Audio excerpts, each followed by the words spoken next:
여러분 안녕하세요. 2019학년도 고등학교 3학년 10월 학력평가 해설, 저는 화작과 문학 파트를 맡은 남궁민입니다.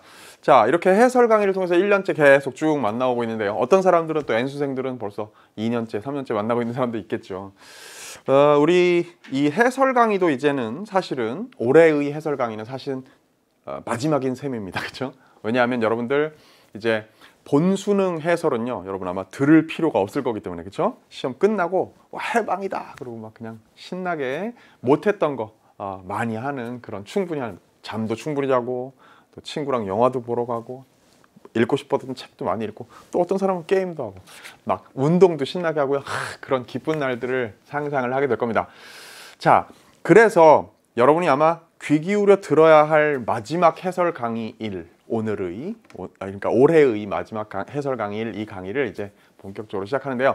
1부부터 제 6부까지로 이번엔 약간 포맷을 바꿨어요. 그래서 이제 여러분들 수능 시험장에 들어가기 전에 마지막 이 학평 해설 강의를 단단하게 실력 다지고 가라고 이렇게 화작 1시간, 문법 1시간, 그 다음에 이제 독서를 2시간으로 몰아서, 독서끼리만 몰아서 하고요. 또 문학만 또 몰아서 2시간, 이렇게 해서 총 6시간으로 편제를 바꿨습니다. 앞으로는 이제 이렇게 진행을 할 생각이고요. 여러분들이 거기에 맞게 내가 독서의 어떤 분야를 듣고 싶었는데 꼭 찾아가기 힘들게 그렇게 생각하지 않고도 바로바로 찾아올 수 있도록 여러분들의 편의를 위해서 그렇게 했습니다. 자, 시험 우리 총평 때 어땠는지, 또 각 분야별로 주의해야 될 문제 뭔지 이런 거 다 얘기했었으니까 그거 잘 듣고 이 해설 강의를 지금 1부부터 쭉 아마 필요한 부분 골라서라도 들어나가게 될 텐데요. 결과는 어쨌든 이 시험의 결과가 중요한 게 아니고 정확하게 한 달 후에 있을 본 수능의 결과가 중요한 거니까, 그걸 최대한 끌어올리기 위해서 열심히 노력하고 이 학평 해설 강의를 듣는 것 또한 그것의 이완으로 우리가 해야 된다는 생각 하시면서 이번 제 1부를 시작하도록 하겠습니다. 저는요 1부 화법 작문 할 거고요. 그 다음에 뒤에 문학의 5부, 6부에서 또 만나고, 그 중간에는 문법과 독서로 김철 선생님과 공부를 하게 됩니다. 자, 그럼 지금 마지막 전략의 시험 때라고 할 수 있는 화작 10월 학평의 1번부터 10번까지를 지금부터 본격적으로 시작합니다.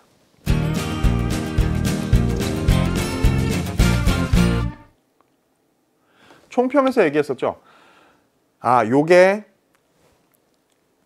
올해 화작의 수능에 대비하는 여러분들의 공부의 결정판 같은 시험이었어야 된다. 그렇죠? 그래서 마지막 전략의 마지막 시험 때라고 제가 처음에 오프닝 총평 때 얘기했었는데요. 바로 여러분들이 오늘 시험의 화작 문제들을 비교적 쉬웠는데 어떻게 빨리 최대한 시간을 절약하면서 전략을 잘 활용해가면서 풀었느냐에 따라서 본 수능의 여러분들의 화작 컨디션 같은 게 예감이 될 겁니다. 그래서 여러분들 지금부터 저랑 얘기할 것들은요, 이건 왜 맞고 왜 틀렸는지에 대한 팩트 체크의 얘기가 아니고요, 전략을 중심으로 매번 그려왔듯이 함께 화작 공부를 해나가도록 하겠습니다. 자, 요거요 보이시죠? 세트 전체가 구성이 1번에서 3번, 그 다음에 4번에서 7번, 그 다음에 8번에서 10번 안정적으로 계속 지속되어 오던 방식대로 왔어요. 그런데 여러분 아시죠? 요 문제는요 여름방학 즈음에 선생님들이 모여서 합숙하면서 내는 문제거든요. 그러니까 9월 모평에, 여러분들 얼마 전에 지난달에 치렀던 9월 모평에 살짝 변화가 왔던 포메이션이 나타나기 전에 오랫동안 지속되던 폼이 지금 지속된 거죠. 요게 반영이 된 거죠. 그죠? 그래서 세 덩어리로 중간에 빅 세트 4문제짜리가 있는, 화작 융합 세트가 있는 그런 방식으로 출제된 거다. 따라서 요 방식으로 수능이 갈지 아니면 수능이 9월 모평처럼 4, 5번, 6, 7번을 찢을지는 나중에 두고 봐야 됩니다. 그렇죠? 둘 다에 대비하는 9월 스타일, 10월 스타일의 지문 방식들에 다 대비하는 여러분 필요하다는 얘기를 제가 9월 모평 때 했었어요. 10월 학평 때도 또 그 얘기를 하지 않을 수가 없네요. 그러면 자 봅시다. 이렇든 저렇든 어쨌든 간에 첫 번째 세트는요, 강연 아니면 발표가 나오는 안정적인 포메이션이 여기도 지금 계속된 거죠. 다음은 강연이다 했어요. 자, 보세요. 대본 처음에는 읽으라 그랬습니다. 그렇죠? 지난 체험학습 때 저희 첫 문대에 오셔서 별을 관측했던 것을 기억하시죠? 이러면 딱 뭔지 몰라도 처음 이 세트 문두에는 다음은 강연이다 물으면 답하시오. 아무것도 우리한테 알려준 게 없어요. 강연이란 거밖에. 이 사람이 누군지도 모르겠어. 근데 첫 문장 읽으니까 지난 체험학습 때 저희 천문대에 오셔서 별을 관측했던 거 기억나시죠? 이랬으면 그 천문대에 근무하는 뭐 연구원이거나 누가 뭐 어떤 박사님이 와가지고 설명하나 보다. 그쵸? 강연을 하나 봐. 그리고 청중들은요, 아마도 체험학습 때 와서 그 천문대에서 별을 관측한 경험이 있는 학생들일 거예요. 됐죠? 자, 그것만 바로 파악하고 가도요, 1번 문제로 갑니다. 자, 위 강연에 대한 설명으로 가장 적절한 것은 맨날 나오는 첫 번째 문제가 나오죠. 그죠? 자, 이 문제 어떻게 접근하라고 우리 연습했어요. 키워드를 중심으로 선지를 먼저 읽으라. 좀 전에 우리가 천문대에 근무하는 누군가가, 전문가가 와서 학생들을 대상으로 강연한다는 거 봤으니까, 자, 시작할 때 순서를 미리 안내한다 라는 거 키워드로 잡아야 되고요. 그 다음에 질문을 던져서, 그럼 이제 청중하고 강연자 사이에 무슨 뭐 상호작용을 한다 이런 거 정도라면 별로 팩트 체크할 필요가 없는 부분인데, 문제는 다른 관점에서 생각해 보도록 유도하는가 확인해야 됩니다. 됐죠? 그 다음에 3번 변화 과정 그리고 문제점을 제시하는가. 됐죠? 그 다음에 4번 청중과 공유하고 있는 경험을 환기하여 내용과 연결짓고 있는가. 5번 이해도를 점검하면서 마무리했는가. 됐죠? 그럼 여러분, 숙달된 여러분에게 묻습니다. 여러분 1번 문제를 딱 보고 제가 지금 표시한 부분들을 주목하고서 대본에 어디를 점검해야 되는지를 바로 찾아갔습니까? 시작 부분 봐서 1번 체크해야 되고요. 마무리 부분 맨 끝에 가면서 진짜 이렇게 이해도를 점검했는가를 봐야 됩니다. 둘 다 X죠. 그죠? 됐어요? 나가 떨어졌어요. 그런데 사실은요, 저는 이미 방금 첫 문장을 읽고 이게 누가 하는 무슨 내용의 강연이다, 청중이 누구겠다라는 걸 파악하는 첫 문장을 읽고 1번 문제를 이미 해결한 셈입니다. 맞나요? 청중과 공유하고 있는 경험을 환기하여 강연의 내용과 연결짓고 있다. 바로 답이 나왔죠.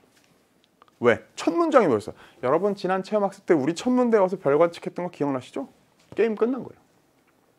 됐죠? 이 문제를 푸는데 지금 제가 설명하는 데는 꽤 오랜 시간이 걸렸습니다만, 여러분 실전에서 오늘 이 1번 문제를 푸는데 한 30초 이상 쓰지 말았어야 돼요. 그쵸? 딱 보고 딱 갔더니 쭉쭉쭉 밑줄 그는데 바로 답이 보여야지. 사실은 아까 여기 체크해놔가지고 밑줄 그을 때 4번에서 입이 근질근질했어요 제가. 그러니까 이거 바로 답이 다 나오는데? 선지 미리 검토하다가 바로 답이 나오는데요? 그쵸?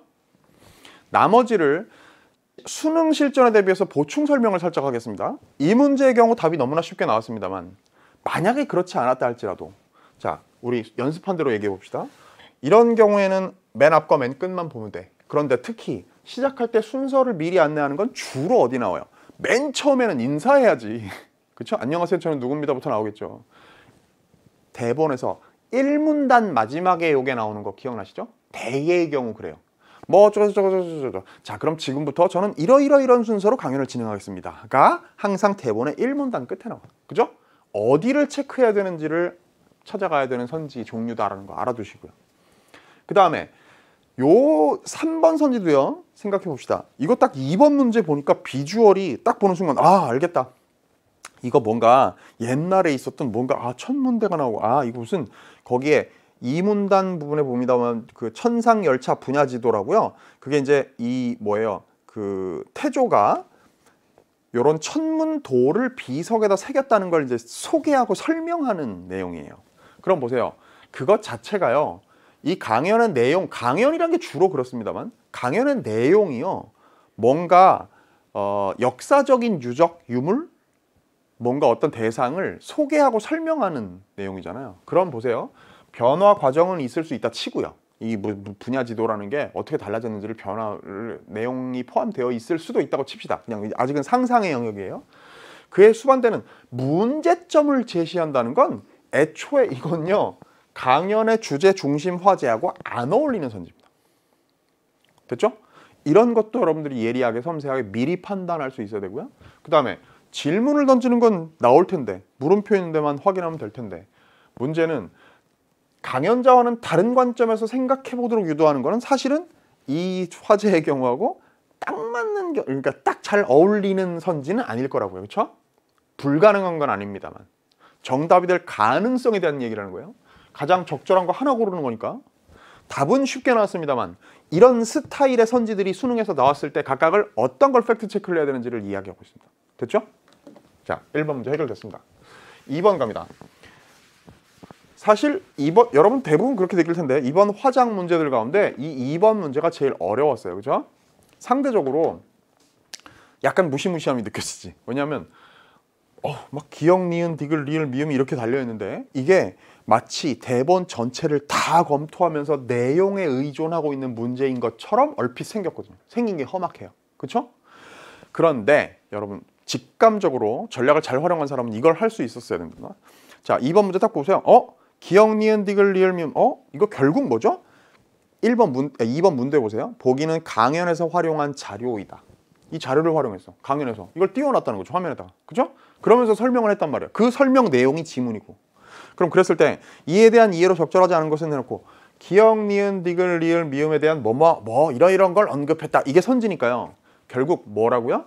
2번 문제 해결 전략의 맨 첫 자리에 놓였어야 될 여러분들의 전략은 뭔가 하면 일단 괄호를 찾아가자. 잘했습니다. 자료 활용에 관한 얘기니까 대본에서 화면을 보여주며 화면에 어디를 가리키며 뭐 이런 말들이 괄호 안에 분명히 있을 거라는 거지. 논리적인 추론 딱 하고 그러면 딱 갑니다. 맨 처음에 두째 줄에 나오는 대답을 듣고 오라는 괄호는 이 얘기가 아니고요. 그죠? 자, 그 다음 괄호 저 밑으로 내려가니까요. 그 다음 이제 4번째, 5번째 줄에도 반응을 보고 이런 게 있는데 그런 건 무시하고요.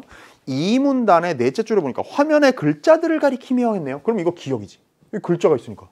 물론 여기도 글자들이 있는데 화면에 글자들 가리키며 보통 말이에요. 이런 화면을 띄워놓고 이게 지금 무슨 천상열차 분열지도? 그죠? 뭐라 그러는가? 천상열차 분야지도. 천상열차 분야지도라는 거니까 이거를 설명할 때 아마도 흐름이 뭐 꼭 그래야 되는 건 아닙니다만 위에서부터 쭉 아래로 이게 뭐고 이렇게 쭉 흘러나올 가능성이 높거든요. 처음에 글자들을 가리키며 라고 하는 거 이거 기억에 대한 설명으로 1번 선지 바로 검토 들어갈 수 있어야 돼요. 자, 봅니다. 거기에 그러면 이 문단에 그 괄호 있는 앞뒤를 살펴보세요.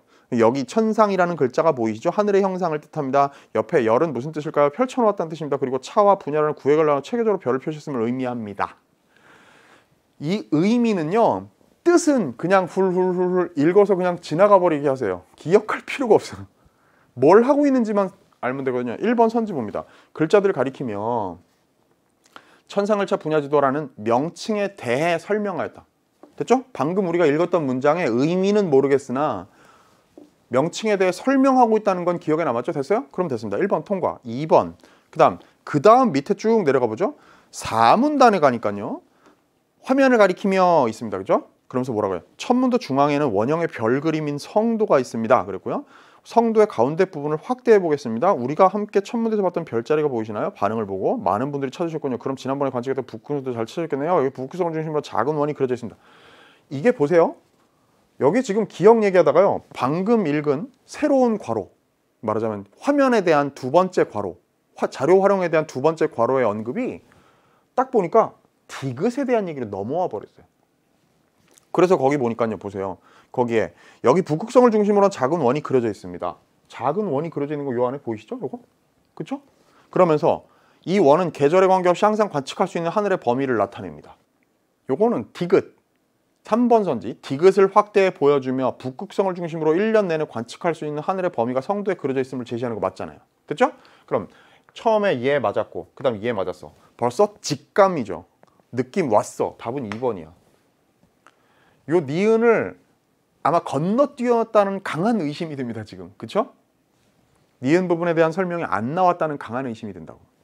그 다음 또 바로 밑으로 내려가요. 화면을 확대하며 라는 괄호가 또 있으니까 거길 봅니다. 한 예로, 그러니까 이 경계선 안에 있는 별들 보면 크기가 다른 것들이 있습니다. 한 예로 여기 경계선 주변에 두 별을 보십시오. 하나는 크고 하나는 작습니다. 이 차이는 별의 밝기가 다름을 나타냅니다. 이것은 별을 모두 동일한 크기로 표시한 동시대 중국의 천무도와 다른 점입니다. 자, 4번 선지 갑니다. 리을의 외곽 경계선 주변의 별들을 확대해 보여주며 성도와 동시대 중국 천문도의 차이점을 언급한 게 방금 나온 내용이죠. 됐나요? 그러면 이제 선생님 끝났어요. 괄호를 찾아보니까 그 밑에는 괄호가 이제 없는데요. 화면을 보여주며 확대하며 이런 게 안 나옵니다. 그러면 답이 5번 아닙니까? 여기에 이 문제의 난도를 높인 절묘한 어떤 함정이 들어있는 거예요. 괄호는 없어. 근데 그렇다고 해서 2번이냐 5번이냐 직접적으로 언급된 기역, 디귿, 미음 제외하고 기역, 디귿, 미음, 리을 제외하고 니은과 미음의 둘 중에 답이 뭐냐를 따질 때 미음에 대한 얘기는요. 괄호는 비록 없지만 마지막 문단 혹시나 싶어서 들여다본 마지막 문단을 보면 성도 아래는 여러 설명이 있습니다. 그 중에 천문을 관측해 중성을 바로잡는 것은 요와 순의 정치를 본받는 것이라는 기록이 있습니다. 이 말은 천문에 대한 선조들의 생각을 보여주는 것으로 하늘을 받들어 백성들에게 절기를 알리고 좋은 정치를 하기 위해서 천문을 중요히 여긴다는 뜻입니다. 요 글의 내용에 관한 일부의 내용에 관한 설명을 제시한 게 여기에 괄호를 일부러 살짝 생략을 해놨어요. 더 노골적으로 답을 보여주고 싶었다면 마지막 문단 지금 읽은 5문단에 거기 어디에도 괄호를 집어넣어서 글자들을 가리키며 이런 걸 집어넣겠지.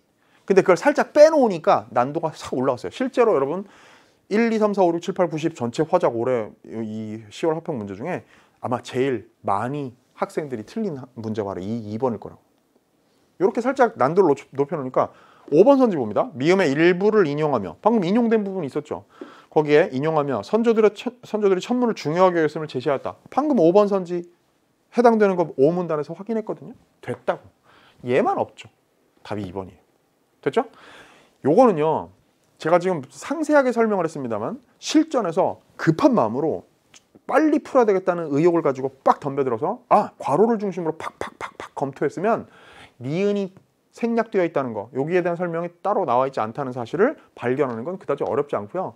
제가 이 설명을 하기 위해서 비교적 자세하게 괄호 주변을 읽었습니다만 대충 훑어보는 것만으로도 충분히 뭐 명칭에 대한 설명인지 선조들이 그거에 대해 뭐 중시했다는 의견에 대한 설명인지 이런 것들은 대충만 지문 내용을 구조적으로 파악만 해도 충분히 파악 가능한 거예요.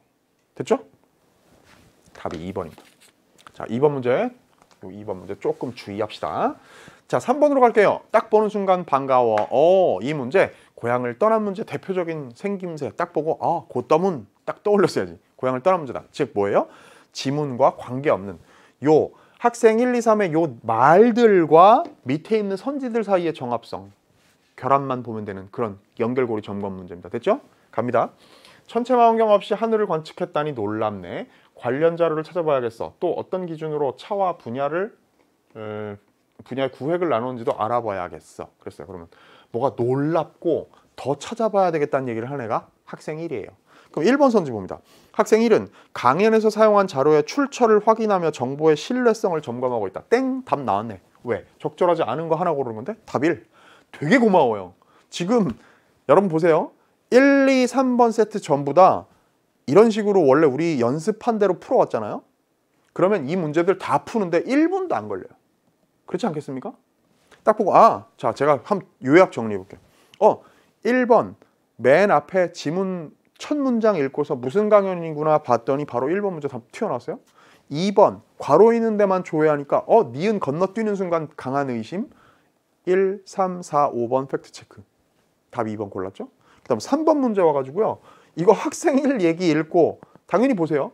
이 고떠문 여러분이 그렇게 풀어왔지. 이거 다 본 다음에 선지를 봐? 아니요. 얘 보고 바로 1번 선지 가잖아요. 그랬더니 답이 고맙게도 1번에 손 들고 있네요.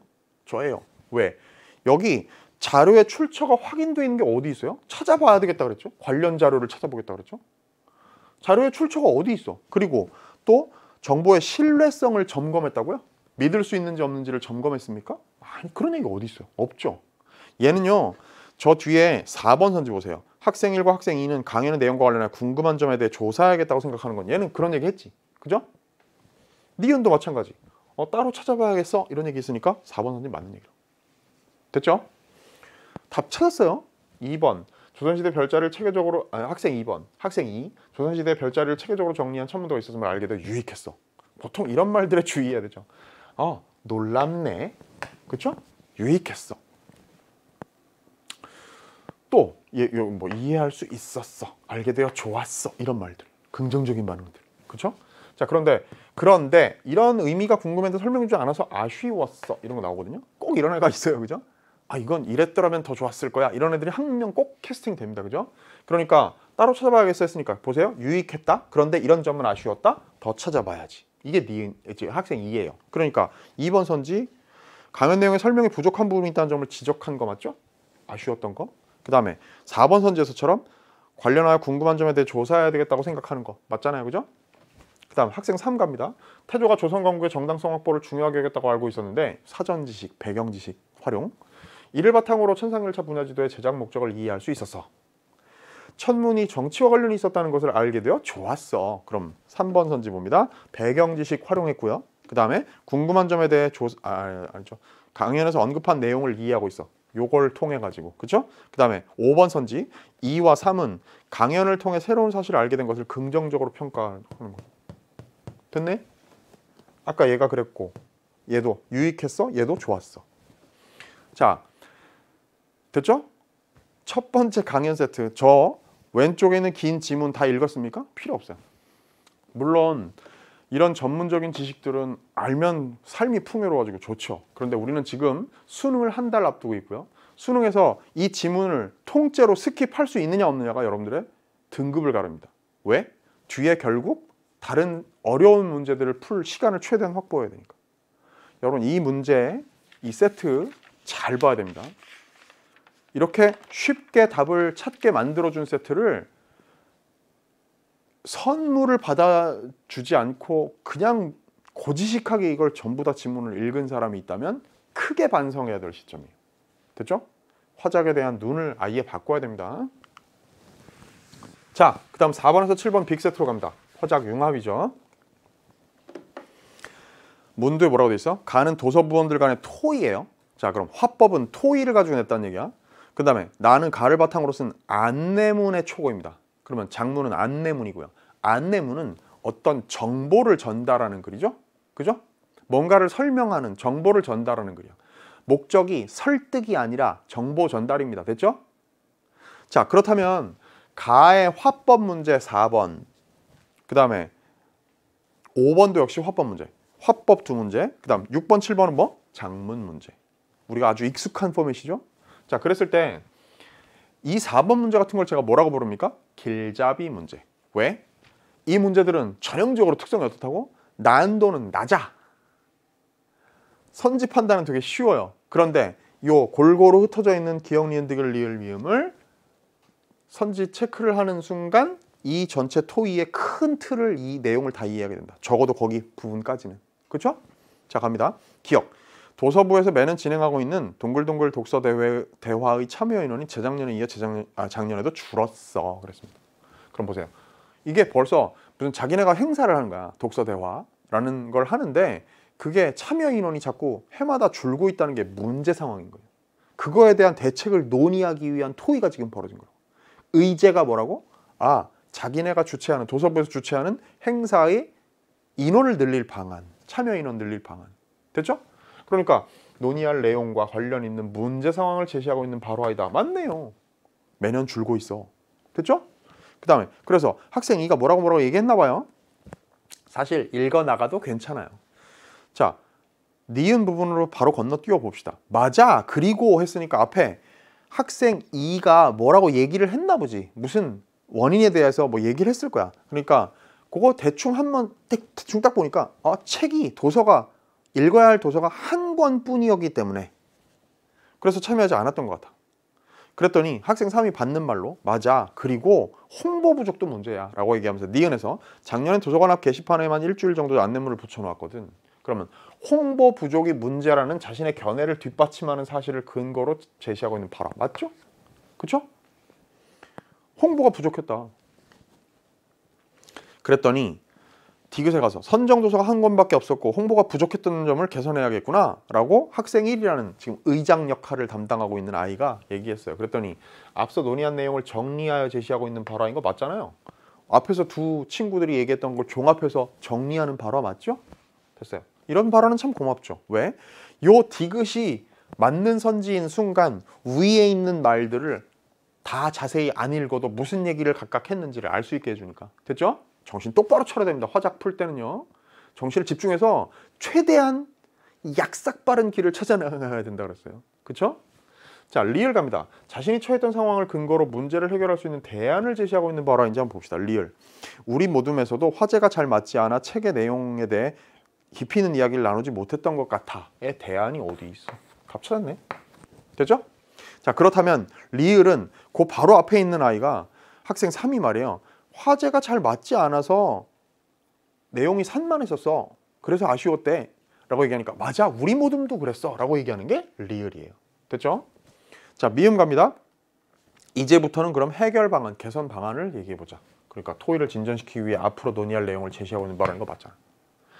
자, 이 문제는요. 이래서 길잡이 문제라고 부르는 거야. 그쵸? 이걸 먼저 풀어야죠. 풀었더니 의제가 뭐고 지금 학생들이 생각하는 문제점은 무엇인지 아직 개선책에 대한 본격적인 논의는 안 나왔지만 문제점이 뭐였는지에 대한 이야기가 다 이 문제 풀면서 우리한테 정보로 들어왔어요. 자, 그럼 이제 5번 문제로 갑니다. 이 5번 문제가 제가 여러 차례 얘기했습니다만 화작, 융합, 빅세트에서 제일 많은 시간을 잡아먹는 좀 집중해야 되는 그런 문제라 그랬습니다. 그럴 때 이 문제와 관련해서 제가 팁으로 드렸던 게 있었죠. 예를 들면 이런 거예요. 대본을 검토하는 순간부터 애초에 적어도 5번 문제를 풀 때에는 A, B를 읽어보고 답을 골라야 될 거 아닙니까? 이 문제는요. 덤벙덤벙 막 시간 줄이겠다고 그냥 막 넘어가면 안 돼요. 이건 뭐 약삭빠르게 어떻게 풀 수 있는 그런 문제 유형이 아니라 그랬어요. A와 B를 어쨌든 최대한 빠르게 충분히 검토하고 선지에 대한 판단으로 들어가야 되는데 그럴 때 한 가지 유념할 게 있다 그랬죠? 팁으로 사용할 만한 거 뭐? 학생 1, 거기에 자기를 캐스팅하라. 내가 지금 의장이야. 그쵸? 읽으면서 상상할 때. 학생 2, 내 제일 친한 친구. 학생 3, 내 그 다음 친한 친구. 여러분 각자 다 있을 거 아니에요. 그 두 명을 캐스팅해 놓으라고. 걔가 내 제일 친한 친구 학생 2고 두 번째 친한 친구 학생 3이야. 걔네들은 여러분 수능 시험 문제 풀 때 누구를 캐스팅할지 미리 정해 놓으라 그랬죠? 그 캐스팅한 친구들하고 같이 수능장 들어가야 됩니다. 그죠? 자, 그렇게 하고 검토를 하면요. A, B를 검토할 때 훨씬 더 기억에 오래 남아. 왜냐하면 여기서 학생 3이 어쨌다, 학생 2가 어쨌다로 읽는 게 아니라 아, 재은이가, 여기선 성호가 이렇게 읽는다고 나는.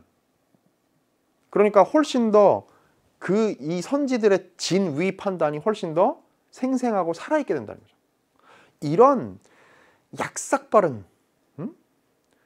이런 전략 누가 만들겠습니까? 제가 만들어서 여러분한테 드리는 거예요. 최대한 영리한 전략, 길을 찾아라. 그랬을 때 보세요. A 봅니다. 개인적으로 도서를 선정하게 하면 어때? 라고 학생이 제일 친한 친구가 얘기했어요.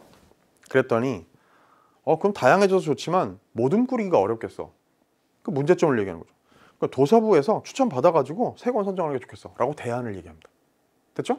그랬더니 내가 미처 생각하지 못했던 건데 그래 그게 좋겠다. 3권 선정하고 그 다음에 참가 신청서에다가 그걸 기입하게 하자라는 의견을 학생 2가 다시 받은 거예요. 됐죠? 그렇다면 1번 봅니다.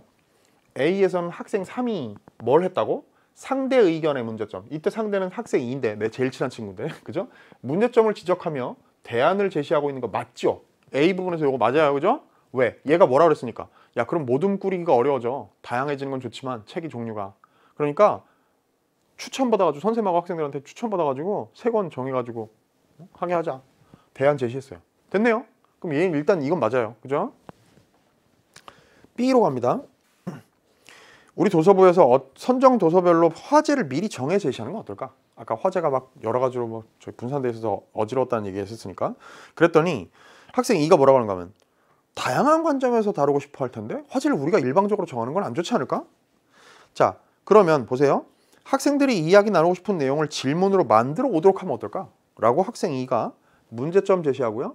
그러니까 애들의 흥미를 끌 수가 없어. 화제를 우리가 미리 정해버리면 애들은 다른 관점에서 책을 읽고 싶어 할 텐데 대화를 나누고 싶어 할 텐데 그냥 질문을 미리 적어오라고 하면 어떨까? 됐네요. 학생 2가 상대인 학생 3의 의견에 문제점을 지적하면서 대안을 제시했어요. 답 1번이에요. 참 고마운 10월 학평입니다. 그렇죠? 1번에서 바로 답을 찾았어요. 나머지는 실전에서 볼 필요 없습니다. 저도 해설할 필요 없어요. 그렇죠? 이게 왜 틀렸는지 일일이 따진다고요? 불필요한 일입니다. 답이 뚜렷하게 정확하게 나무랄 데 없는 선지가 정답으로 딱 도출되어 있는데요. 자, 그거야. 자, 이 문제와 관련해서 팁 한번 정리하고 갑니다. 뭐? 내 제일 친한 친구와 그 다음 친한 친구를 캐스팅 준비를 하시고 수능 시험장에 들어가세요. 그리고 A, B는 반드시 읽으십시오. 그리고 그 내용의 흐름을 잡으세요. 내용 자체의 진짜 그야말로 내용 자체에 들어가지 말고요. 얘가 무슨 얘기를 했는데 걔가 문제점을 지적하고 대안을 제시했는지 말하자면. 그죠? 이런 식의 용어들 있죠? 뭐 동의를 구했는지, 뭐 상대를 비판했는지, 무슨 다른 관점에서의 접근을 시도했는지 이런 말들로 주로 선지를 구성하거든. 뭘 하고 있는지를 A, B를 반드시 검토하고 문제로 들어가십시오. 됐죠? 자, 6번으로 갑니다. 이제 작문 문제로 가야 되겠죠? 4번, 5번 화법이었으니까 작문 문제입니다. 학생 2가 나를 쓰기 위해 작성한 메모예요. 나에 반영되지 않은 것 그랬네요. 그럼 보세요. 이 경우에는 자, 작년과 올해의 차이점, 그 다음에 신청하는 방법, 그 다음에 도서의 분야, 그 다음에 준비사항, 참여하려면 학생들이 해야 될 준비사항, 그 다음에 작년에 참여했던 학생들의 소감, 이것들이 1, 2, 3, 4, 5번 안에 어디에 들어가 있는가 없는가. 자, 반영되지 않은 것이니까 결국 이 중에 4개는 있고 하나는 없다는 얘기네. 그죠?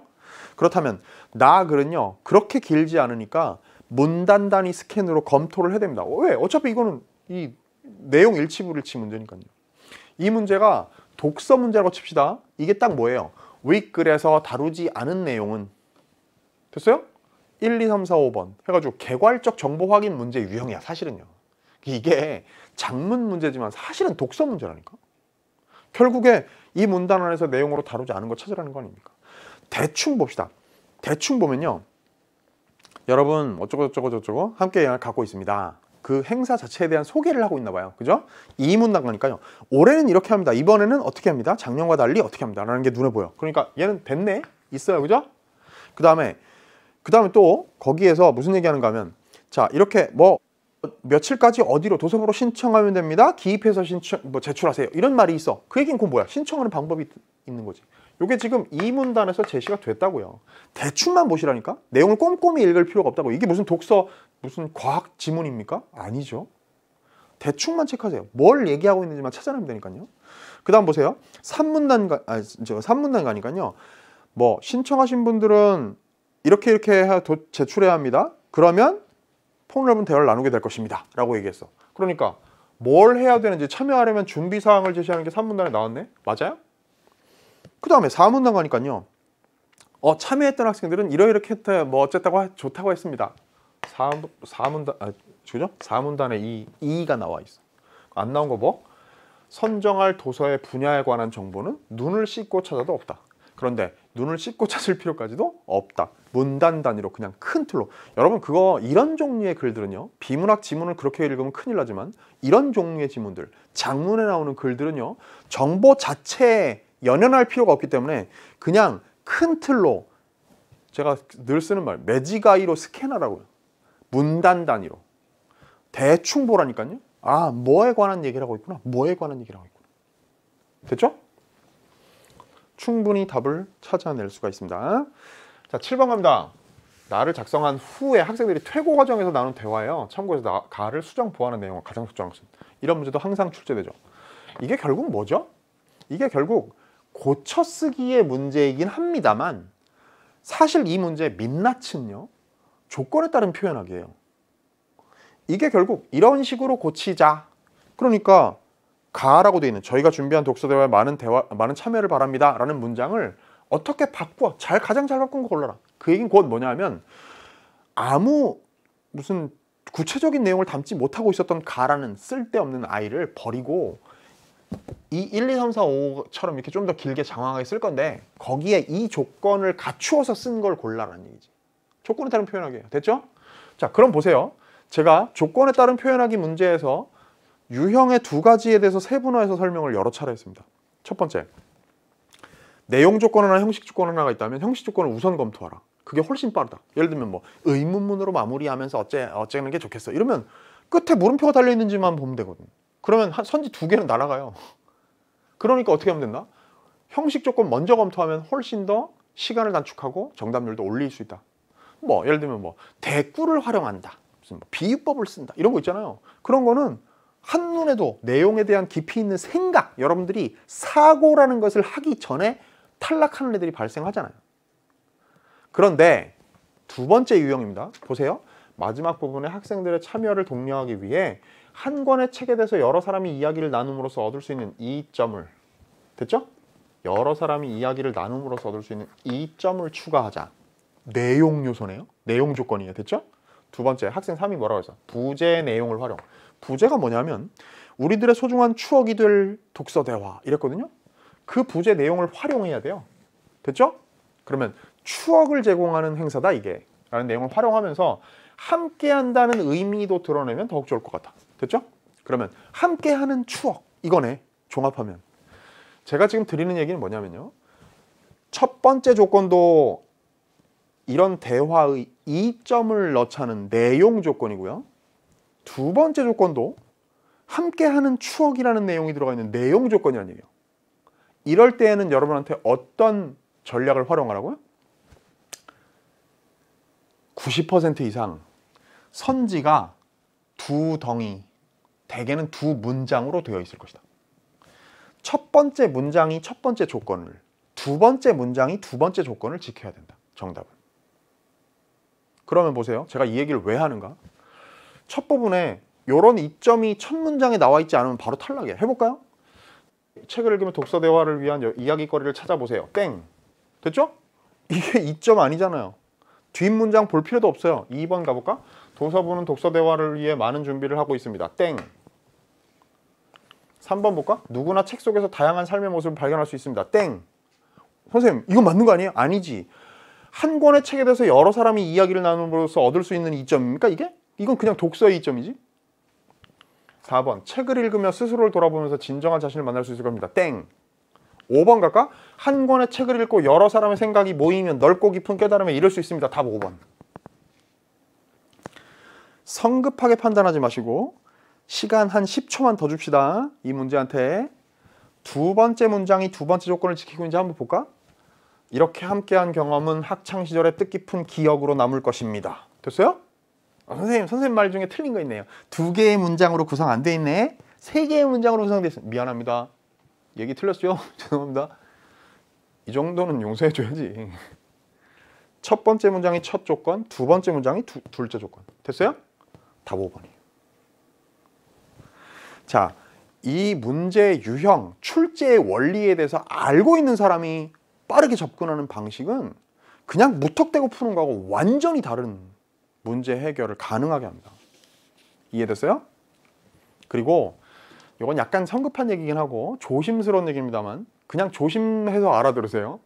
이 조건에 따른 표현하기 문제의 경우에는요, 선지들 중에 비교적 긴 아이, 주로 4번, 5번 쪽, 제일 많은 거 5번인 경우가 통계적으로 제일 많아요. 정답이. 적절한 거 하나 고르라고 할 때. 왜 그러냐면 대개의 경우 조건으로 제시해 놓은 이 내용들을 충족하기 위해서는 어느 정도 볼륨이 좀 필요하다는 얘기야. 그러다 보니까 나무랄 데 없는 정답지를 딱 만들어 놓고 보면요, 실제 출제해 보면 그러면 거의 길이 순으로 늘어났을 때 뒤쪽에 가서 정답이 배치가 돼요.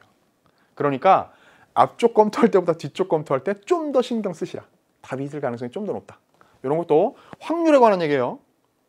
그렇다고 해서 답이 무조건 5번입니다. 이런 얘기 하는 거 아니라는 거 아시죠? 귀담아 잘 들으세요. 자, 마지막 세트로 갑니다. 다음 글을 읽고 물음에 답하시오 했어요. 역시 이 세트 문제는 우리한테 아무것도 알려주는 게 없네요. 그렇죠? 자, 그렇다면 이제 8, 9, 10번 문제가 장문 단독 문제일 텐데 봅시다. 가가 학생의 일기 그랬어요. 그리고 나는, 자, 다음 장 봅니다. 나는요, 학생이 수집한 자료의 일부 그랬습니다. 그러니까 뭔가 학생이 일기를 썼어. 그러면서 보니까 내용이 무슨 어떤 내용의 글을 써야겠다고 생각했다. 근데 이제 뭔가 아직은 안 읽었습니다만 뭔가 적극적으로 보장되어야 한다는 내용의, 그러니까 이 글은 지금 이 일기에 담겨 있는 자기의 장문 계획은 어떤 글을 쓰겠다는 거지? 논설문을 쓰겠다는 거야. 그래가지고 그 논설문을 쓰기 위해서 나와 같은 자료를 수집을 한 거지. 됐어요? 이 장문 상황에 대해서 잘 이해하시라고요. 가가 있잖아요. 이런 스타일로 주는 이 정보들을 잘 받아들이셔야 돼요. 이게 지금 여러 차례 수능과 모평에서 제시됐던 방식입니다. 학생이 일기를 써요. 이 안에 장문 상황 초기 조건이 녹아 들어가 있다고. 뭐? 자, 지금 봤다시피 글의 목적, 설득. 그리고 그게 자, 학급 신문이라는 데 매체 정보가 드러나 있네. 또 입칠 권리가 적극적으로 보장되어야 한다. 이게 뭐야? 글의 주제. 그리고 매체를 얘기하면서 자연스럽게 학급 신문이니까 예상 독자가 누군지도 정해졌네. 우리 학급 친구들이지. 그리고 알겠지만 요게 예상 독자 분석이에요. 자, 일기의 형식을 취하고 있지만 이건 여러분한테 읽으면서 잠깐 여유를 가지고 감상하세요, 이런 거 아니라고요. 요거는 일기의 형태로 여러분한테 제공한 문제 해결의 키입니다. 얘의 뼈를 잘 발라낼 수 있어야 돼요. 그럼 보세요. 동글동글로부터 최근에 겪은 일을 들었다. 친구 관계를 고민하면서 자신의 개인 블로그에 잠시 썼다가 지웠던 글이 샘샘 사이트에 공개되어 있어 난처했다는 것이었다. 그럼 이게 이 친구한테 들은 경험담이야. 그러니까 이것이 뭐가 된 거지? 자기가 이런 논설문을 쓰는데 어떤 촉발 기제가 되어준 동기를 부여했네, 여기다가. 나한테. 이후 잊힐 권리. 잊힐 권리라는 거 들어봤죠? 보통 우리가 잊혀질 권리 이런 말을 더 많이 씁니다만 생각해보세요. 잊혀지다는요, 그냥 잊힐만 해도 피동이 되는데 잊히다에다가 어지다를 또 결합한 이중 피동이에요. 피동을 두 번 쓰는 건 불필요한 일이죠. 그죠? 저는 오늘도 라디오를 들으면서 이렇게 운전하면서 녹화하러 오는데 라디오에서 그런 얘기를 하는 사람들을 들을 때마다 참 이걸 누가 일괄적으로 좀 고쳐주면 좋겠다 싶은 생각이 들 때가 있어요. 많은 전문가, 기자, 앵커, 수많은 사람들이 말할 때 그렇게 보여집니다, 이런 말을 너무 많이 써. 보여진다라는 말은요, 이중피동이에요. 그럴 필요 뭐가 있나요? 그렇게 보인다 라고 얘기하면 되는 거지. 그쵸? 그리고 사실은 우리말 문장으로 더 좋은 건요, 그렇게 보인다 보다 그렇게 본다, 그렇게 생각한다 라고 피동이 아니라 능동 표현을 쓰는 게 더 좋고요. 근데 피동 표현을 쓸 필요가 있다. 자, 이 일은 이렇게 진행될 걸로 보인다, 이렇게 쓰면 될 걸 보여진다라고 이중피동을 쓴다고. 이것도 마찬가지지. 잊혀질 권리 하지 않아도 돼요. 잊힐 권리 하면 되니까 여기에서 이제 우리 시험에서는 이중피동을 사용하지 않고 촥 잊힐 권리라는 말을 쓴 거지. 그죠? 됐습니다. 잊힐 권리에 대해 학급 친구들과 이야기를 나누었다. 됐죠? 그런데 보세요. 학급 친구들 중에는 잊힐 권리가 무엇인지, 그것이 사회적으로 왜 중요한지를 모르는 친구들이 많았다라는 게 니은이에요. 됐죠? 그 다음에 또 나와 반대 의견을 가진 친구도 있었다. 그러면 내가 가진 생각은 뭐냐면 잊힐 권리가 적극적으로 보장되어야 한다가 나의 생각이야. 그러면 반대 의견을 가지는 친구라는 것은 잊힐 권리? 그보다 더 중요한 다른 권리가 있을 것 같은데?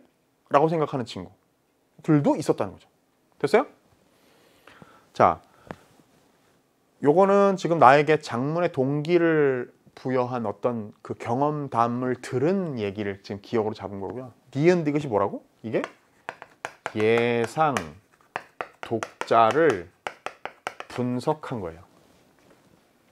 그리고 요건 매체에 관한 얘기고요. 요 얘기는 글의 목적하고 그 다음에 주제에 관련된 얘기지. 됐습니까? 여러분, 이 장문 문제에서요, 가 장문 상황 해놓고 1번 예상 독자, 2번 글의 목적, 3번 글의 주제, 4번 활용 수록 매체, 이런 식으로 그냥 굉장히 건조하게 주는 방식도 있고요. 그걸 녹여 넣어서 장문을 해가지고 이렇게 가로 주는 방식도 있다는 얘기예요. 이걸 보고 요렇게 딱 요 항목들을 발견해내서 문제에 활용해야지. 됐죠? 그렇다면 여러분 보세요. 요 문제가 세트 구성이 어떻게 되는가? 8번 문제 봅니다. 가의 기억에서 디귿을 고려하여 이랬거든요. 이게 지금 평가원에서 자주 사용하는 양식입니다. 문제 양식이에요. 얘네들을 고려해서 기억, 니은, 디귿을 고려해서 다를, 즉 학생이 이제 글을 썼단 말이에요. 논설문을, 이런 내용의 글을 썼단 말이에요. 이 글이 이게 다라고요. 그죠? 그리고 이 다 글을 쓰기 위해서 나라는 자료를 수집한 거고. 됐죠? 자, 그랬을 때 학생의 초고에 활용된 글쓰기 전략으로 적절하지 않은 것은 그랬습니다. 그럼 보세요. 기억을 고려하여 어쩌고저쩌고 무슨 글을 뭘 내용을 녹여 넣었어. 이 선지가 그렇게 구성되는 거거든. 1번 봅니다. 기억을 고려해 그랬습니다. 요거 기억을 고려해 디지털 흔적으로 인한 피해가 일상에서 직면할 수 있는 문제임을 강조한다 그랬습니다. 제가 지금부터 하는 얘기를 잘 들으세요. 제가 총평에서도 처음에 얘기했습니다만 8번, 9번 문제를 풀 때, 그리고 10번 문제를 풀 때 여러분이 지금부터 제가 설명하는 저의 전략을 여러분도 활용했는지는 매우 중요한 문제가 됩니다. 이게 여러분이 수능에서 화작 분야의 최고의 컨디션을 낼 수 있는지 없는지를 결정한다고 말해도 과언이 아니에요. 왜? 잘 들어보세요. 저는 지금 학생의 그 긴 글, 저의 항상 여러분 함께 저와 화작 공부해 본 사람들은 알죠? 저의 화작의 문제풀이의 최대 목표는 뭐죠? 얍삽하게 문제 푸는 거. 화법에서는 대본을 최대한 안 읽는 거. 작문에선 글의 초고를 최대한 안 읽는 거. 즉 제가 안 읽을 대상은요, 가와 나가 아니에요. 이 세트에서는 가, 나는요 정확하게 읽어내야 됩니다. 이렇게 다를 최대한 안 읽어야지. 됐죠? 만약에 정말 읽기 싫지만 읽어야만 하는 순간이 온다면 저는 항상 어떻게 한다고요? 문단단위 스캔. 됐죠? 자, 그렇다면 여기서 지금 8번에 1번 선지로 다시 갑니다. 기억을 고려해가지고 디지털 흔적으로 인한 피해가 일상에서 직면할 수 있는 문제임을 강조한대요. 다 글에는 그런 내용이 아마도 들어가 있을 거예요. 특히 아직까지는 등장한 적 없는 디지털 흔적이라는 따옴표 달려있는 용어를 활용하면서 다 글에 아마 그런 얘기를 집어넣겠죠. 생각해 보십시오. 판단하세요. 다 글에 이런 주제를 담은 이런 목적의 글을 쓸 때 그런 내용이 들어가는 건 매우 자연스러운 상황 설정이죠. 그리고 요것하고도 밀접한 관계가 있지. 내 친구가 직접 겪은 일인데? 일단 통과란 얘기예요. 2번 갑니다. 니은을 고려해 그랬습니다. 요거. 우리 친구들 중에는 이칠 권리가 뭔지도 모르고 그게 왜 중요한지도 모르는 친구들이 많단 말이에요. 그러면 2번 선지 갑니다. 이칠 권리의 개념을 예를 들어 설명한다. 자연스러운 결합이지. 모르는 애들이 많으니까 예를 들어서 그걸 설명해 준다고. 다에 아마 들어가 있을걸요? 3번 선지 갑니다. 다시 니은을 고려해 이칠 권리가 중요한 권리로 대두된 상황을 제시한다. 자연스럽네. 왜? 니은 자체가 두 가지로 이루어져 있거든. 뭔지 모르는 아이, 왜 중요한지 모르는 아이. 그러니까 2번 선지로 앞에 거 만들고 뒤에 걸로 3번 선지 만들고. 됐어요. 4번 갑니다. 디귿을 고려해 그랬습니다. 나와 반대되는 생각을 가진 친구도 있다 그랬어. 디귿을 고려해 이칠 권리에 대해 자신과 반대되는 입장을 소개한 후 그에 대한 자신의 생각을 제시한다. 당연히 들어가겠지. 그게 이런 주장을 담은 설득을 목적으로 하는 글들은 당연히 그거 해야 되는 거 아닙니까? 나와 반대되는 입장을 소개하고 그거에 대한 자신의 생각을 하는 내용이 거기 들어가 있겠죠. 괜찮아. 자연스러웠어. 1, 2, 3, 4번. 그럼 5번 갑니다. 디귿을 고려해. 디지털 흔적을 삭제하는 기술의 한계로 이칠 권리가 제대로 보장되지 못하고 있음을 부각한다. 무슨 얘기예요? 다시 집중합니다. 디귿을 고려해. 나와 반대 의견을 가진 친구도 있다는 것을 고려하여 디지털 흔적을 삭제하는 기술의 한계로 이칠 권리가 제대로 되지 못하고 있음을 부각한대요. 앞뒤가 안 맞아. 그쵸? 말이 안 되는 거라고요.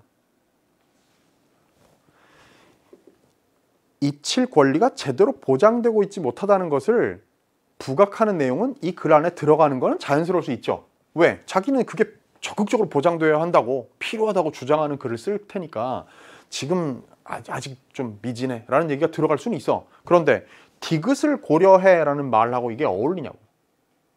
안 어울려. 자, 특히 기술의 한계를 언급했다는 부분, 그게 지금 이거하고 직접적인 연관이 있을 수가 없겠죠. 나랑 반대 의견을 가졌다는 건 뭐냐면 적극적으로 보장되어야 한다에 반대되는 거야. 적극적으로 보장해야 될 권리가 아니다라는 의견을 가진 친구가 있다는 얘기인데, 기술적인 한계로 아직까지 잘 지켜지지 못하고 있다는 얘기는 논리적으로 맞지 않아요. 이거 디귿하고의 연관성이 현저히 떨어진단 말이죠. 답이 5번이에요. 그런지 아닌지 봅시다. 여러분, 다를요, 제 말이 맞는지 틀리는지 실제로 다를 저는 안 읽었어요. 지금 미안합니다만 해설 강의 급하게 준비하고 왔는데 필요하지 않아서 이거 읽지 않았습니다. 시간 여유 있었어도. 여러분 시간 내서 한번 읽어보세요. 이런 얘기 있는가? 있다면 디귿하고 적절한 연관성이 없기 때문에 틀린 말이 되는 것이고, 논리적으로 집중해가지고 논리적으로 사고하기만 해도 답이 보이는 문제가 있다는 얘기입니다. 9번 갑니다. 자, 이제 나로 갈게요. 이 나는 읽어야 된다 그랬어요. 근데 이걸 읽을 때도 내용 자체에 막 집중할 필요는 별로 없습니다. 갈게요. 자료로 봤는데 한 설문조사에 따르면 전체 응답자 중 70%가 개인의 존엄성을 지키기 위해 이칠 권리를 적극적으로 보장해야 한다는 주장에 공감한대. 70%가 나랑 생각이 같네. 그러면 9번의 1번 선지 볼게요. A를 토대로, 즉 나하고 생각이 같은 사람이 70%나 된다는 설문조사 결과를 근거로 토대로 많은 사람들이 개인의 존엄성을 중시해 이칠 권리의 적극적 보장에 동의하고 있음을 제시했다. 그렇겠지. 다를 우리 안 읽었지만 많은 사람이 거기에 동의하고 공감하고 있다는 것을 요걸 근거로 해서 제시한다는 건 매우 자연스러운 흐름이에요. 됐죠? 그리고 디지털 기술의 발달로 개인정보가 자신도 모르게 널리 퍼질 수 있음을 우려한다고 응답한 사람들의 비율이, 즉 이 얘기도 이거 같은 얘기 아닙니까? 그죠? 그런 걸 우려한다고 응답하는 사람들의 비율이 계속 증가했어. 3년 연속으로. 이게 B예요. 2번 선정합니다. 이거에 대한 해석을 바탕으로 디지털 기술의 발달로 원치 않는 개인정보의 확산을 우려하는 사람들이 많아지고 있는 상황을 제시했다. 보나마나 맞는 얘기지. 이 B에 대한 재진술에 불과해요. 2번 선지는요. 그쵸? 자, 그 다음 갑니다. 중략이 있고요. 우리나라의 현행법 체계에 이칠 권리에 관한 법률이 있답니다. C를 가지고 3번 선지 봅니다. C의 이 법률의 내용을 찾아가지고 정보에 대한 삭제 또는 차단을 요청할 수 있는 경우를 제시한다. 자연스럽지. 법률이 있다면 그 법률의 내용을 소개하면서 이런 경우에 차단, 삭제를 요청할 수 있다. 그 안에 들어갈 수 있겠죠, 당연히. 매우 자연스러워요. 그 다음 봅니다. 이 법률에서는 현재 이칠 권리를 소극적으로 보장하고 있대요. 4번 선지. 정보통신망 이용 촉진 및 정보 보호 등에 관한 법률에서 이칠 권리를 보장하는 것에 한계를 제시했다. 이거 자체가 한계인데? 그렇죠? 소극적으로 보장하고 있으니까. 자기는 더 적극적으로 보장해야 된다는 주장을 펼칠 거고. 그러니까 지금 읽어보지도 않은 글들의 윤곽을 우린 다 알게 된 거예요. 됐죠? 친구의 사례처럼 정보 노출, 디지털 흔적 같은 게 우리 일상에서 흔히 마주칠 수 있는 일이고, 이거 지금 현행법에서 우리 이칠 권리에 대한 법률이 있지만 소극적으로 보장하고 있고, 이러이런 경우에 삭제나 차단을 요청할 수 있지만 그 정도로는 아직 부족하고, 그래서 훨씬 더 적극적으로 해야 된다. 그리고 참 그 사이에 그런 부분이 앞부분에 들어가 있지. 내 생각처럼 이렇게 이런 이칠 권리가 적극적으로 보장돼야 된다는 생각에 공감하고, 위험성에 대해서 생각하는 사람들의 수가 늘어나고 있고, 이런 얘기들이 막 언급돼 있겠죠. 거기 다에. 안 읽어봤지만. 자, 2로 갑니다. 전문가들은 현실의 변화를 법과 제도가 따라가지 못하고 있다고 지적하고 있다고 했습니다. 자, 다시 전문가들은 현실의 변화를 법과 제도가 따라가지 못하고 있다. 그러면 법은 있지만, 이칠 권리에 관한 법률이 있지만 그 법률이 현실을 제대로 따라가고 있지 못하다. 즉 되게 소극적으로 보장하고 있는데 현실은 더 적극적인 보장을 요구하고 있다라는 얘기가 녹아 들어가야 되겠다. 이를 이용하면. 그죠? 5번 선정합니다. 이를 일반화하여 인터넷 공간이 우리 삶의 편의를 높여주는 만큼 알 권리 보장의 필요성도 커지고 있음을 제시한다. 이게 웬 소리입니까? 말도 안 되는 소리죠. 답 5번 골랐어야죠. 됐나요? 여러분, 정신 똑바로 차리잖아요. 그러면 물론 이건 정확한 얘기는 아니고 더 섬세한 논의가 더 필요합니다만, 대체적으로 지금 얘기한 이 글의 목적과 주제를 고려하면요, 얘는 이칠 권리에 관한 적극적 보장을 주장하는 애예요. 근데 5번 선지에서 얘기한 알 권리는요, 어떻게 보면 어떤 특정 국면으로 들어가면 여기서 얘기하는 이칠 권리와 알 권리는 서로 충돌하는 권리일 수 있어. 그렇죠? 나의 디지털 흔적에 관해서 다른 사람들의, 다른 인터넷 유저들 사이에 그들의 알 권리를 얘기하는 입장에서라면 서로 의견이 충돌할 수 있다고. 그러니까 5번 선지는요, 이 학생의 글의 주제와 목적에 부합하지 않아요. 됐어요? 자, 실제로 저는 시험지 받아가지고 이 강의 준비하면서 풀면서 다를 안 읽었어요. 8번, 9번을 요 가나를 보고선 얘네들하고 선지만 비교해가지고 답이 그냥 보이더라고. 8번도 5번, 9번도 5번. 평가원에서는 이렇게 노골적으로 답이 바로 직접적으로 보이는 문제를 내는 경우는 흔하진 않아요. 그러나 없진 않습니다. 이건 여러분한테 문제 편하게 풀 수 있는 선물을 던져준 셈이에요. 근데 이걸 나 몰라라, 나 그 선물 안 받을래요, 넣어두어. 이건 얼마나 어리석은 일입니까? 땅을 치고 후회할 일입니다. 나중에 수능 끝나고. 다를 안 읽고도 8번, 9번 문제가 해결됐다는 얘기는요, 10번만 만약에 고향을 떠난 문제 같은 거라면 다를 통째로 안 읽어도 된다는 소리예요. 매우 중요한 얘기입니다. 그리고요, 제가 좀 더 전문가적인 입장에서 얘기할게요. 저는 약삭 발음만 갖춘 사람이 아니고 전문가라는 점도 이기도 하다는 점을 강조하기 위해서는 8번, 9번을 제가 5번을 그냥 답으로 골라낸 이유는 뭐냐면요. 작문의 어떤 이 과목의 학문적 맥락에서 얘기하자면 8번도 답이 5번, 9번도 답이 5번이 되는 이유는 뭐냐면 통일성을 저해하기 때문이에요. 통일성이라는 게 뭡니까? 글의 주제에 부합하는 내용들로 구성되어 있어야 돼. 글의 내용이. 그런데 8번에 5번이 그냥 바로 나가떨어지고 9번에 5번이 나가떨어지는 이유는 모두 뭐라고요? 아까 가에서 보았던 작문 상황에서의 글의 목적과 주제, 글쓴이의 생각, 어떤 생각을 가지고 있는가, 글에 담길 핵심 주제가 뭐냐, 그리고 이 자료들이 그 주제를 뒷받침하는데 어떻게 활용될 수 있는지에 대한 것만 딱 자기가 이해를 하면 통일성이라는 개념 기준을 하나를 가지고 답을 바로 골라낼 수가 있다는 얘기입니다. 이해되셨죠? 자, 학생의 초고에서요 10번 문제에서 이런 게 나왔어. 보기에서 근거를 찾아 A에 대해 반박하는 글을 쓰고자 한다 했으니까 A를 보기는 봐야 되는 내용인 거죠. A가 묶여 있습니다. 이게 지금 그 전체에서 A라고 묶여 있는 4문단 한 문단만 지금 묶여 있는데요. 거기에 내용 역시 뭐라고? 이 문단에, 자 보세요. 제가 지금 좀 전에 통일성 얘기를 했는데 글의 주제는 하나고요. 각 문단의 주제도 사실은 하나예요. 그게 잘 쓴 글이죠. 요 문단, 이 글 전체에서의 이 문단, 그 글 전체의 일부인 요 문단의 주제는 뭡니까? 그것만 이해하면 바로 10번으로 갈 수 있어요. 10번에 갑니다. 사실은 이건 엄밀히 얘기하면 이것도 사실은 고향을 떠난 문제야. 왜? 제가 지금 여기 제시했는데 이거 주제를 여러분들이 다 읽어보지 않았다 칩시다. 아, 이거 딱 보는 순간 저랑 아주 약삭빠른 전략이 숙달되어 있어서 10번을 보고 아, 이거 그냥 한번 돌파해보자 라고 만약에 갔다고 쳐보세요. 갑니다. 여기에서 근거를 찾는데 이 보기, 요 한 문단의 주제가 뭔지를 우선 보자고요. 인터넷 공간에서 유통되는 개인적인 기록들 중에는 공적인 성격을 가지게 되는 것들이 있다. 예를 들어 유권자들이 국회의원 선거에 출마한 후보자의 자질을 검증할 때 후보자의 디지털 흔적은 중요한 참고자료가 될 수 있다. 이와 같은 사례는 디지털 흔적이 보세요. 공익을 위해 사용될 수 있음을 보여준다. 그러니까 이 보기의 핵심이야. 됐죠? 그러면 사실은요. 이 A라고 묶인 거 안 읽어봐도 될 것 같아. 왜냐하면 이 A라고 묶인 문단 역시 잊힐 권리는 적극적으로 보장돼야 한다라는 주제를 담은 글의 일부거든요. 그런데 이 보기는 10번의 보기는 뭡니까? 어떤 디지털 흔적은 공익에 도움이 되기도 한다. 라는 관점에서 이 글에 반대하는 글을 쓸 때 들어갈 내용 가장 적절한 거 하나 고르는 거. 할 수 있지 뭐.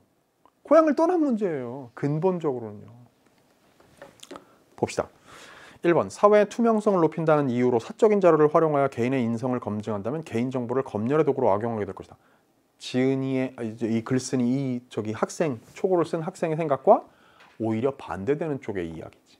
2번. 법적 장치를 통해 이칠 권리를 적극적으로 보장하면 공익을 위해 필요한 정보까지 사라지거나 왜곡될 수 있다. 이것은 공익을 훼손하는 것이다. 답 나왔네. 됐어요? 놀라운 일이 벌어졌지. A를 안 읽었는데요. 얘만 보고 답이 나왔어요. 2번으로. 왜? 얘의 핵심이 뭐니까? 어떤 디지털 흔적은 공익적인 쓸모가 있다. 그러면 2번처럼 자연스럽게 이걸 가지고 주장할 수 있는 거 아니겠습니까? 여기 학생에 반대되는 의견으로 이칠 권리의 적극적인 보장에 반대되는 의견을 낼 수 있는 거 아니에요. 만약에 적극적으로 이칠 권리를 너무 적극적으로 보장을 하게 되면 공익에 도움이 될 만한 자료도 훼손될 수가 있다. 그건 막아야 된다. 자연스러웠어. 답이 2번입니다. 고향을 떠난 거죠. 됐습니까? 자, 여러분 1번부터 10번까지 제가 오늘 문제 10개를요 전부 전략을 위주로 설명을 드렸어요. 그리고 거의 대부분의 문제는 우리가 여태까지 저랑 충실히 개기일식 화작문으로 화법작문 개념 들은 사람, 약점 공략에서 화작 시간 단축하는 기술에 대해서 공부했던 사람, 수특 화작문 강의 들은 사람, 혹시 아니더라도 적어도 3월부터 지금까지 화작 해설 강의만 저랑 함께 왔기만 했어도 지금 얘기한 전략들을 적어도 한 번 이상씩은 들어봤을 겁니다. 화작을 보는 새로운 눈, 이미 떴던 사람들은요, 이번 시험이 그야말로 제가 총평에서 얘기했던 대로 전략의 마지막 시험 때이었어야 했다. 그리고 만일 아직까지 화작 때문에 시간이 너무 많이 잡아먹히고 이걸 다 읽어야 풀 수 있고 이렇게 생각하는 사람이 있었다면, 오늘 이 얘기를 듣고 남아있는 비록 한 달이 채 안 되는 기간이지만 화작 때문에 정말 마음고생이 심한 사람이라면, 제가 좀 전에 언급했던 강의들의 일부, 개기일식의 일부 혹은 약점 공략의 일부, 이런 강의들, 압축적으로 시간이 지금 부족한 상황이니까 약점 공략 제1강, 국어 완전체 프로젝트 15일 프로젝트 중에 제1강, 제발 화작문 시간 좀 단축하고 싶은 너에게 라는 그 강만 들어도 지금 얘기한 이런 전략들을 크게 도움받을 수 있을 겁니다. 여러분, 화작에서 시간, 수능에서 이제 한 달도 채 안 남았어요. 제발 화작에서 시간 단축하고요, 초고와 대본을 최대한 덜 읽으면서도 영리하게 정답만 골라낼 수 있는 여러분이 되길 바랍니다.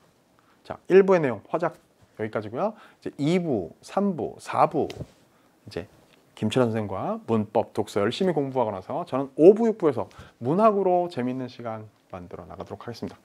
자, 5부, 6부에서 만나죠. 안녕.